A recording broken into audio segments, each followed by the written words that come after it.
Mumwe musikana anonzi Tresly Chikafu anobuditsa pachena nyaya yaanonzi ari kudanana nemumwe mugadziri wemavhidhiyo ane mukurumbira Gilbert Nyati. Tresly anoti kondomu rakaputika, izvo zvingangodaro ave nepamuviri. Vanhu vave kubvunzana kuti sei ave kudurura zvese izvi iye zvino mushure mekunge akambozviramba. Mhuri yeZimbabwe, ndinokuchingamidzai zvakare panonzi pano. Ndapota musakanganiwo kusubscribe nekulaikawo vhidhiyo rino. Izvi zvinobatsira kuti risvike kure kune hama neshamwari dzenyu dzisati dzariona. Aikudza ndoda kuti itaurwe, aitaura achiti chi? Nyati kundida anondida. Munyaya itsva yatekeshera padandemutande reZimbabwe, Tresly Chikafu abuda pachena nezverelationship yake naGilbert Nyati, uyo waari kunzi ari kufambidzana naye.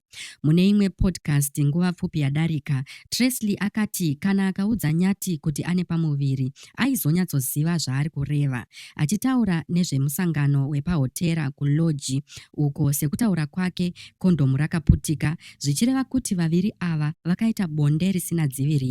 Tresly abuda zvakare palive naKetina, uko afumura kuti mai Nyati vakamubloka parunhare rwaGilbert, zvichiratidza kuti pane zviri kuitika kuseri kwezvinozivikanwa neveruzhinji. Tresly atobuda achitoti Nyati anomuda, asimbirira kuti idzi dzaisava nhema.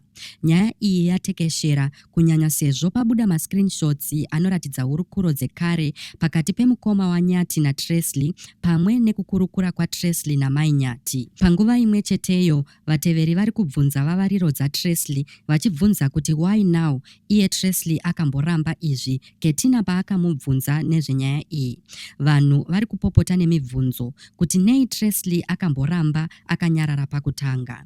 Mhuri yeZimbabwe, munoionawo sei iyi? Ngatisanganei mucomment section muchipawo pfungwa dzenyu nemaonero enyu panyaya iyi.